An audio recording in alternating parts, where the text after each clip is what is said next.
All right. Hello, everyone. This is Mandi Rae of Ecstatic Astrology, and I'm joined by Sonia of Celestia Astrology, and we are with AsteriSofiaKairos Collective, and this is the weekly update for the 19th through the 26th of 2025. So, let's dive into all of the ethereal things going on. So we have the Neptune conjunct the mean node, which we've already gone through Neptune conjunct the true node. Different astrologers use different points, so we're going to be looking at both just to see. The 24th, Mars direct in Cancer at 17 degrees 0 minutes. And the 25th, Mercury conjunct Saturn in Pisces. Yeah. Here are those dates again. Just so you can see them in a big way. The 23rd, Neptune and the North Node. 24th, Mars direct in Cancer. Yay, everyone can celebrate. And the 25th, Mercury meets Saturn in Pisces. So yeah, I think this is a big week. Yeah. I mean, I'm still tracking with this difference between the mean and the true node. I'm still tracking which is which, because the mean node takes me to 29 Aries and the true node takes me to, or the other way around. I can never remember. But one puts me in Taurus and one puts me in Aries. So I'm still like tracking events and trying to figure out which one. I'm coming down on the side of the true node being the one that I can link events to and dates to, but I'm still just tracking both and watching to see what resonates for me. Yeah, for sure. And which one speaks most. Yeah, they're both points in space. And I think the true node indicates, if you're going to look at an eclipse, you really don't look at the mean node. You look at the true node because you want to see where the shadow is, so that's kind of why I come down on the true node side, I think, as well. Yeah, the mean node is just, if you're not a mathematician, where it just averages out all those little fluctuations. That just sounds. Neptune conjunct the North Node.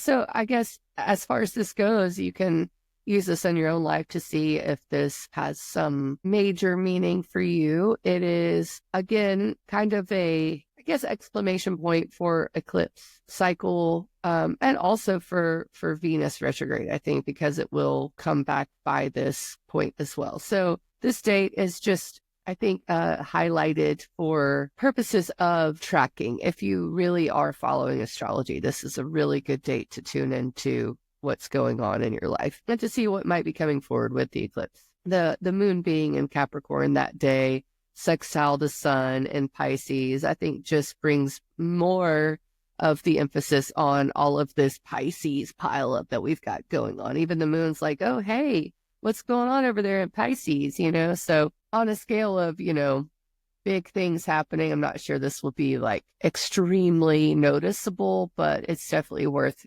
tuning into. Yeah, and Neptune can be that harder to grasp, can't it? What's going on with Neptune? And sometimes it's background programming. You're not supposed to know. It's the subconscious. It's the ethereal. But yeah, I think it's the moment that is just before Mars stations direct as well. So I think things might actually seem pretty ethereal and magical on that day, no matter what you do. I mean, it's just almost like a pause. It feels like a pause. Yeah, you got Mars and Mercury coming tighter.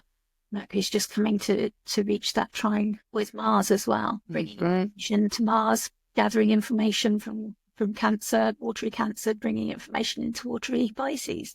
That feels quite nice. I think I said in the earlier recording when it reached the true node was that Neptune's cycle is 165 years.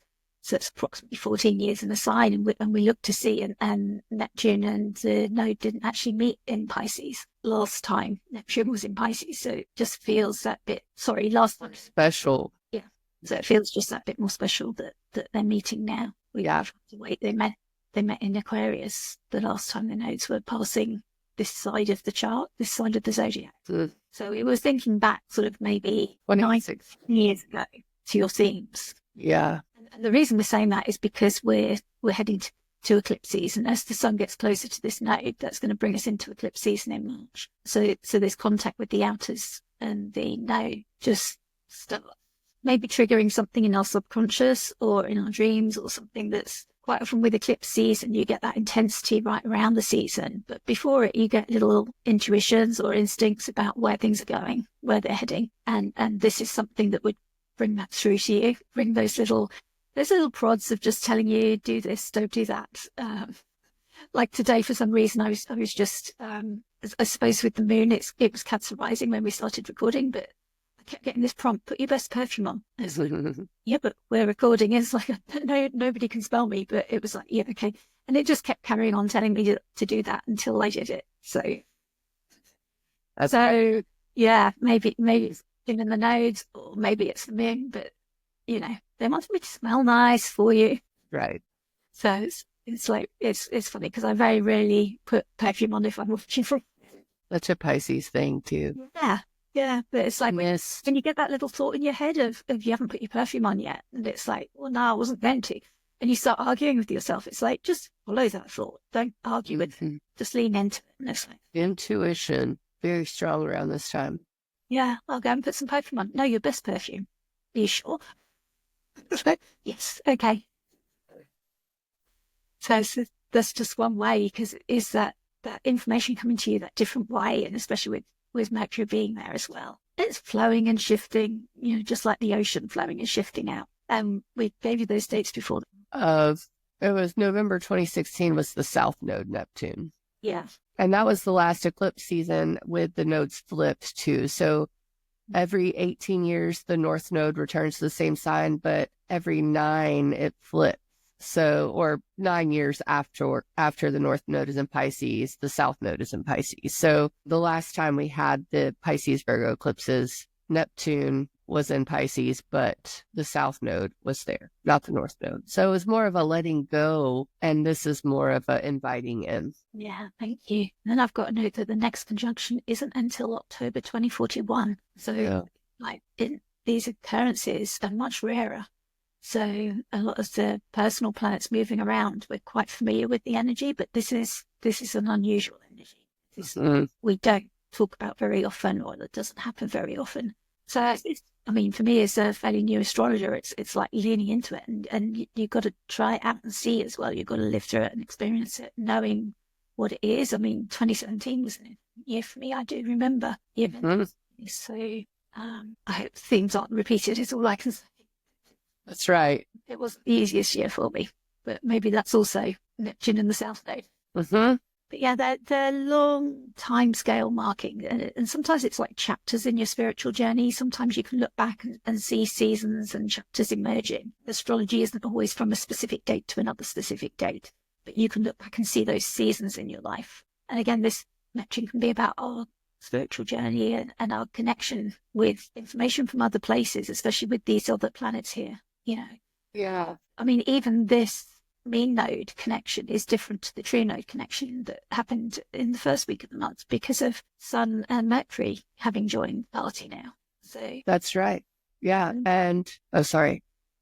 You just get excited about stuff. I just figured out that the last North Node Neptune conjunction in Pisces was January of 1858. Wow.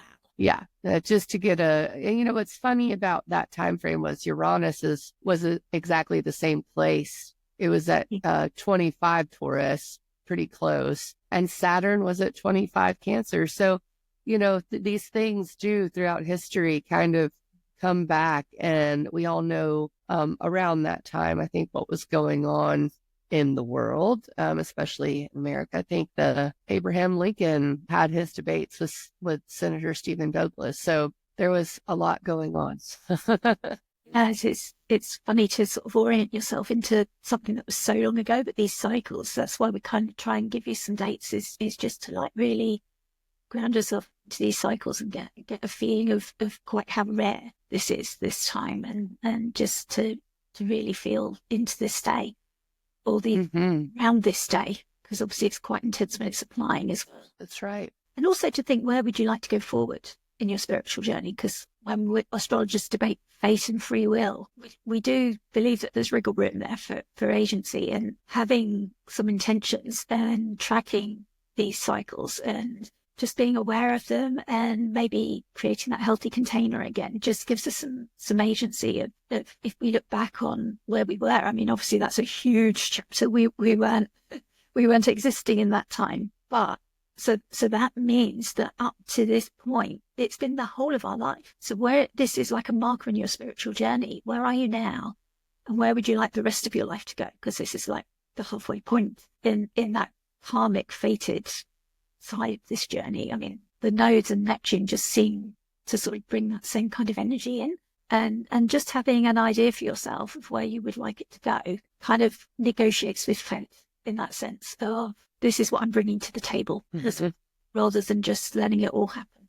Although there is a Neptune thing of surrendering. It's like, okay, I surrender to what's meant to be.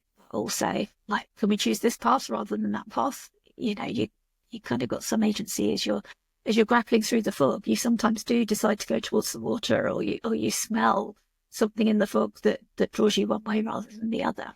Even when there is confusion, there is that kind of means of navigating it as well. You know, what tools do you choose to navigate while you're in that confusion? Because of Neptune's significations, I mean, I've got like this illusory, transcendent, otherworldly, foggy, sort of romantic as well. I mean, that's nice with the Venus connection, Venus being the exaltation ruler, but oceanic, like that expansiveness and dissolving. It can remove boundaries for us. You know, if there was something in your spiritual journey where you felt a block, this might be being removed right now. And also soothing. Oh, yeah. You know, it can ease troubled places. So, you know, if you've had something that's been challenging or difficult, it can soothe that. Also, as always with Neptune, we put that reminder of there is that capacity for rose-tinted glasses to makes me think of like cults and things like that, where you think you find your guru and your leader and they've got feet of clay. So, yeah, as always, be aware that there's that potential to everybody is human, everybody has a shadow side. Mm-hmm. It's really important to go your own path and use your own instincts, really, I suppose, with that, and be aware that they may be confused. You might be putting somebody on a pedestal who doesn't deserve it. Mm-hmm. And now Mars direct, and this is a biggie. I mean, I also think, you know, Mars direct is going to happen at 17 degrees exactly, 0 minutes. And that is a big deal. Let me put it that way. So with regard to Mars direct, as it's very loud when it does this, if you have anything at 17 degrees of cardinal signs, this is pretty much for you. And I might even go a few degrees on either side. I'm at a 22 degree Cancer rising, and I'm going to consider this pretty much conjoined to my ascendant degree because it's just a big deal. The thing I love the most, though, about Mars direct here is that Mercury is trine to it in Pisces, and Saturn's pretty close to that. So there is just, I think, a lot of, I don't want to say revelation. That's not the right word. I want to say direct emphasis is what I'm trying to say for these two places in your chart. Wherever you have Cancer and Pisces, this is direct emphasis. The other thing that stands out to me about this Mars direct moment is that the moon is pretty close to exactly opposite of it.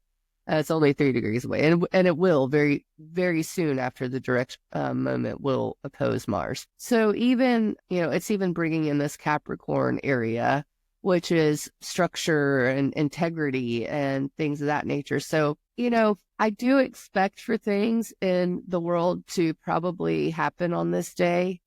What that is, I don't want to speculate on, but I do think the nature of Mars and Cancer has people really standing up for their needs. And right now there's a lot of disparity all over the world between classes, between races, between all sorts of different types of groups of people. And I think my one fear is that, you know, this leads to tribalism in a way, because we're forced to come back and go, well, we'll take care of ourselves. So there are healthy ways to do this, and there are not healthy ways to do this. And I think the healthy way is, you know, to take care of people around you, regardless of, you know, whether they're your family or not. I know in my neighborhood, I'm going to take care of my neighbors, you know, and I'm going to focus on what we need locally. That's a healthy way. I don't think it helps to exclude people. And that's the Pisces part of this, is the love for everyone and making sure you're also taking care of your own. It's both, you know? So I do think intuition will be strong on this date. And I think there is a certain sense that there's some work to do with Saturn being there. Like, okay, I have my marching orders. I have made sure that this area of my life is okay, redone a few things, still not done redoing. But at this point, this is forward movement. And this is where I think we start to slide into much new energy, much newer, much different energy. Because from here, we are starting to move toward the new moon and eclipse season. So this is, I think if things have been going slow for you, this is the moment things pick up. If things have been unsure for you, I'm not saying things will be short from here because of all the Pisces, that might be a little precarious, but I do think you will be much more clear on direction from this point forward. And it will be something that you feel deep within your gut because it is Cancer. So I think that's my initial thoughts on it. I'm sure I can find more, especially with the fact that it's at exactly 17 degrees of Cancer. There's something there. I'm going to have to look at the Sabian symbol for that. Yeah, well, you look at that, the Mars, of course, to get here, I've got the honeycomb illustration, but before we moved there, Mars stationed at 6 degrees of Leo to move. And with the station, we often say about it carrying the true impact of what that symbolizes. And just a reminder that on that station, on that day, December the 6th, was that South Korean leader who declared martial law. And then it was immediately rescinded. So that's kind of like the most Mars going retrograde thing ever, because it's martial law, it's the leader because it's Leo, and then it's, no, let's not do it. It's changing your mind. It's rescinded because Mars is going retrograde, so it's not going to happen. So that was how it like showed up so literally on the day of the station. So we might equally have different things. Of course, it'd be different because it's Cancer and watery. It's not that fiery energy of the leader. And the martial law that Mars here is very different, but also like the moon there in the sign of Mars's exaltation. It's just nice the way light of Mars's exaltation back to it. It just feels like it. Again, we said with an earlier aspect that the moon was acting as like a cheerleader to Mars, where it's struggling a little bit in Cancer, and here at the time of station, it's still. So it still feels like the moon is cheerleading on. It's in the sign of its exaltation. It's just got that extra boost of martial energy that it's feeding back, even though they're opposites. And there's some tension. Yeah. It's like, I've got you back.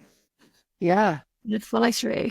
And yeah, so we've got these dates here. Did you find the symbol? I did. So I love it because whenever you read a Sabian symbol, in case anyone's unaware, if it's 17 degrees and 1 minute, you read the 18th degree. But if it's 17 degrees, 0 minutes, you get to read that degree. Mm-hmm. And so for me, whenever I see anything at a degree and 0 minutes, I get excited because I'm like, oh, that's the actual degree of the Sabian symbol. And it is the unfoldment of multi-level potentialities issuing from an original germ. So it's basically the urge to actualize potential. You know, it's the seed planting, but that seed could grow all different types of plants. So it's the unfolding of that. You don't know, maybe you don't know what seed was planted. And I think that makes so much sense. I mean, the key word is growth here, which I think Cancer being a fertile sign, but with it being Mars and trining all this Pisces, it does speak to the multi-level potentialities. You know, sometimes with Pisces, you don't know what's going to come from that seed. You know, it's like just taking a pack of wildflower seeds and throwing it out. And this is the moment that maybe we get to see what this has all been about. So I really enjoy that Sabian symbol. Yeah, that's really significant, isn't it? We see this journey here. This is where we are in this journey, but it also reminds us when it started. Mm-hmm. When Mars first ingressed into Cancer, went into its shadow, went into Leo, station retrograde. That was at the time the South Korean leader declared the martial law and changed his mind. The martial law, January the 6th, back into Cancer. And now we've reached this point in the journey. So it's like a falling away from the peak. This whole flat line here is the whole of the peak of that journey. So we really should now be aware of what it's meant for us personally, that we know what we need to do and be starting to prepare for that when it's moving direct. So obviously it's stationary now, and we're going to be moving through the shadow. Even though it's going to station direct and start moving direct, it still has to return to Leo in April, and then it will not be out of the shadow until May. So we've got some time still to go, and then it's not really fully over until June when it reaches Virgo. So that's Right. the whole story comes wrapped up in a bow for us. So we're a little way away. We're about 2/3 of the way through the complete, but we have got to the peak. We've got to the end of the peak, the end of the beginning. Now we're about to go down the slide. Yay! This is the easier bit. Yeah, I will say, except for the Mars opposition to Pluto, but yeah. Yeah. That's the only thing I'm like, ugh. Yeah. That's waiting for us in April 27th, that Mars opposition to Pluto. But we've done it already. We have. Third pass, we've had it in November, at the beginning of January, and then in April. And that's kind of, those 3 passes are like 3 chances, or like I say, 3 coats of paint, or just that returning to something to finish it off. So again, whatever came up for you, if anything came up on those dates. And you can find this graphic on the Honeycomb website. So it is really useful, again, for tracking dates. So November the 3rd, January the 3rd. And if significant events occurred for you then you'll have a good idea of what to expect at the end. Mm-hmm. If nothing happened for you then, you're all clear, you don't have planets or angles being affected, and you don't have to worry about the Mars-Pluto opposition. But I do always say, be aware that it's affecting other people around you. So you might be okay, but you're not in a bubble. Right. People around you that are being affected by it, and it might affect their actions. But we'll talk about that in April. Right. And Mandi, you made this beautiful slide for the talk that you did, that you so kindly shared with me, for a talk that I did on the astrology of 2025, and you really laid out. Do you want to talk us through it? Yeah, I mean, it gives us an opportunity with Mars retrograde in both Leo and Cancer to check out every part of our lives, because the rulers of both signs move pretty fast. So when you have Mars even in Leo, even as long as it was, the sun was moving every day a degree. And then Mars retrograde in Cancer, the moon's moving, every 2 days to 3 days through a sign. So it gives us a chance to really, I guess, check out every part of our life. With Mars retrograde in Leo, it's rediscovering true passions, authenticity over ego, recalibrating confidence, aligning with the heart's desires. I like the defining courage on your terms. I really like that. As far as clarifying emotional needs with Mars retrograde in Cancer, I think the thing is with what we're talking about, and I have February 23rd because it's different in the U.S. It's just before midnight in the U.S., but it's after midnight in London. But I'm actually thinking it happens during the day when we're both on the same time scale and we've both got the same dates. Exactly. Yeah, it's just the date. The dates are arbitrary, I guess, in astrology. Early hours of the morning when it happens here, it messes us up, doesn't it? Yes, exactly. So with the clarifying emotional needs part, I think that the retrograde is the part of it that helps us to clarify, but we may not understand that until the direct motion. So that being the top one, I think is the top phrase for the moment that it goes direct. And then the revisiting emotional priorities, again, we've sort of done that. Healing emotional motivations. Now the healing, I think, takes place on a direct motion as well. Finding strength and vulnerability. If anything, the Mars retrograde made us realize that sometimes you can't overcome the vulnerability. You just have to say, look, here is how I feel. And I know I had my own breakdowns. I had some health issues, and one night I just break down, and I didn't even want to talk about it, but I just couldn't handle the weight of it anymore. I had to, kind of scream and cry about it for a minute. That's the nature of this. So at the direct moment, it may be like that for you. And then nurturing authentic desires. I think that's always a Mars retrograde thing, but the nurturing part is the Cancer. So authentic desires are a Mars thing, your true desires. And as we go direct and then into Leo, again, you may not have realized that being vulnerable made you redefine courage on your own terms. And those are the things that come up when Mars goes back into Leo. And it's It's the sweeping up. It's the realizations that come after the retrograde that we have on direct motion. And I do have the kind of the warrior sitting out looking at the ocean because, maybe he needed to take a break before, just to make sure he was fighting for the correct thing, Yeah, getting clarity from the sun was kind of right. Exactly. It makes me think as well of like Mars ruling Aries, and Aries being about finding yourself. And actually, we all have vulnerabilities that some of us can't acknowledge or admit to them or work with them. And it's a human thing that to have frailties and vulnerabilities. Mm-hmm. So to actually find that strength in it is quite significant, to acknowledge that. And also, I think I've said before, when you watch these reality programs, you find that actually the person, who's all brash and has that mask on doesn't appeal to us on a human connection level. But when somebody does drop that mask and admit to their vulnerabilities, they become much more appealing as a character to support, or their story arc or something becomes meaningful suddenly, I feel, because it's happening in Cancer, but it's also linking into this Aries story of the planets that are moving into Aries. Yes. Being asked of us there. I agree. We got Saturn conjunct Mercury. So this is on the 25th of February. So we've been waiting for this as Mercury's been moving forward. And Saturn being like this mental focus and discipline that's being brought to our thoughts and the way we organize our thoughts and our ideas, everything that's coming to us in this dreamy way through this Piscean Jupiterian. I mean, Jupiter likes to create order. I think both Saturn and Jupiter are planets that create order, but in different ways. Yeah. And timekeepers too. Yeah, and timekeepers. Saturn by sort of removing things and restricting and making limits, but Jupiter by bringing everything in and everything together. So there's this like dichotomy of what the ruler wants, and then Saturn's trying to navigate that, maybe difficulty possibly. But it's bringing that mental focus and discipline. It's like a specialist kind of training, like a mental maturation, a time in this cycle when they meet. So it's showing us what have we learned as Mercury's travelled around since their last meeting, and what are they now going to meet and decide is ahead for us on the next cycle. So it's like dedicated study or an analysis, like a deep dive into something. I mean, thinking about like our 4-year Astro program that I started with Nightlight, thinking I was just going to do 1 year and then move on to another teacher, and I've ended up 4 years later completing the whole program.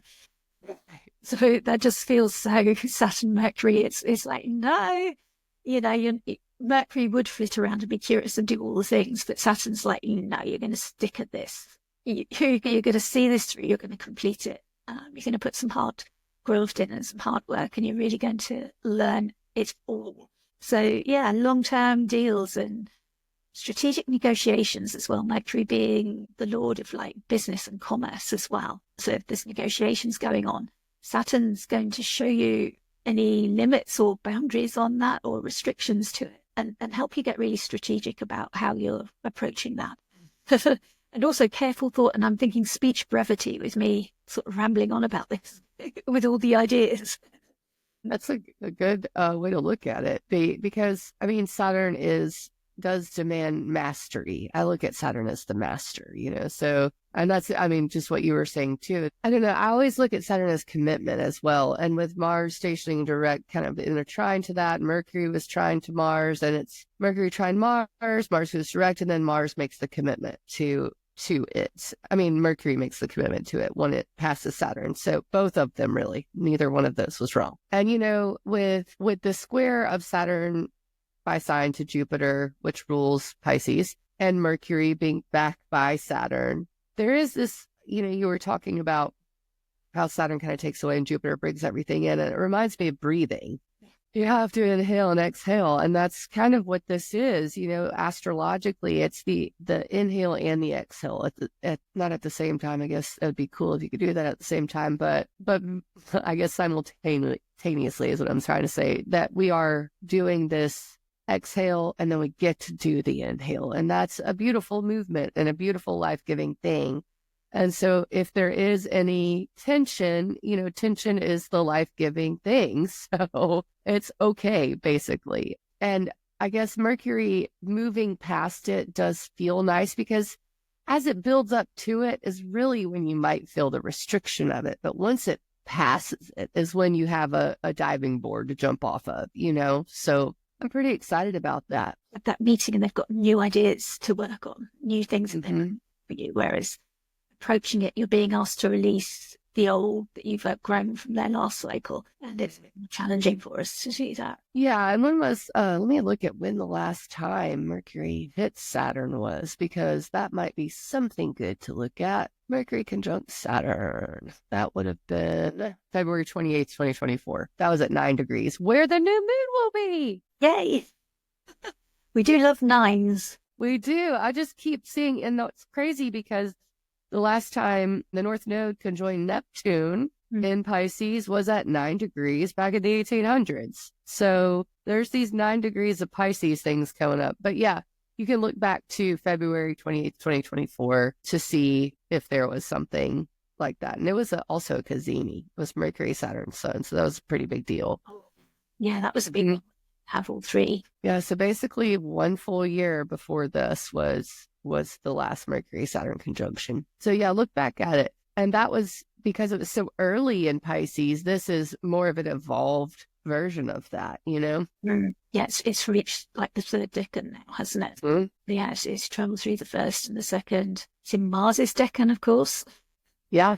So again, we're looking to Mars in Cancer and what we've learned, and that's also informing what they're doing. That's right. And the way forward. And of course, Mercury will be meeting that node, bringing that fated karmic element in.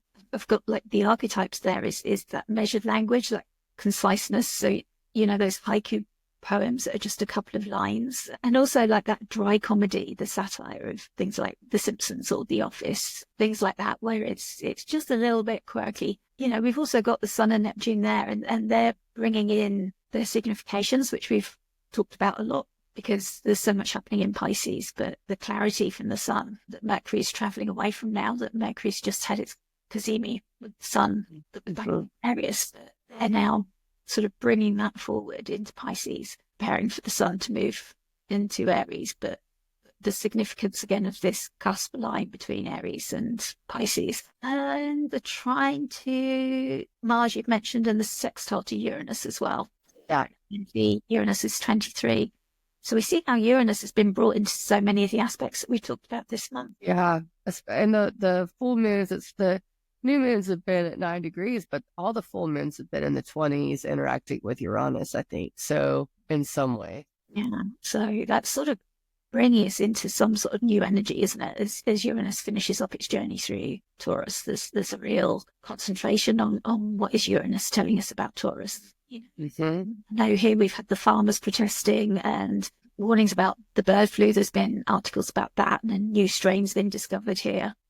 So things like that coming into the collective awareness, being a generational planet, anything that affects those kind of Venusian Taurus. And of course, as well, being a fixed sign, these things are likely to be long lasting. So these disputes and everything, you sort of think, well, yeah, but in a fixed sign, it's not going to be mutual. It's not going to come and go and shift and change. It's a long-term thing that we're looking at. Even though Uranus might bring it in suddenly, it's likely to stay with us for some time, take a while to reach resolution. Did you have a Sabian symbol for us? For the 20th degree?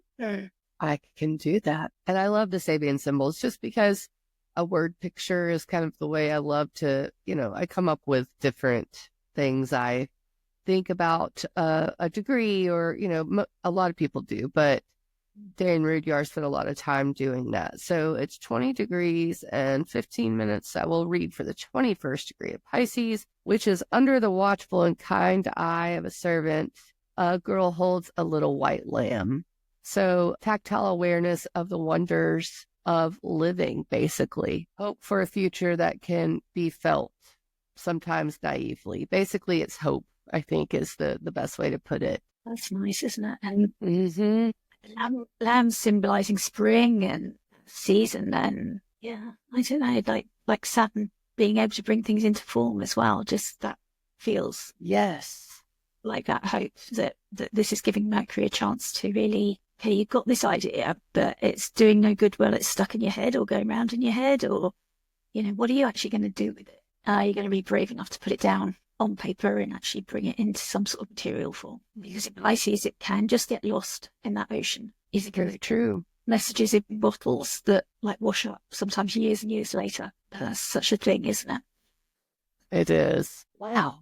We're at the end of the week of, what was that, the 19th or 25th or something like that. But we're at the end of it. So thank you for joining us. My name is Mandi Rae of Ecstatic Astrology, and this is Sonia of Celestia Astrology. And I'm so glad to be here with AsteriSofiaKairos. And yeah, check us out online. We would love it if you'd comment, like, share, subscribe, all of that jazz. And thank you for joining us. Thank you. Bye.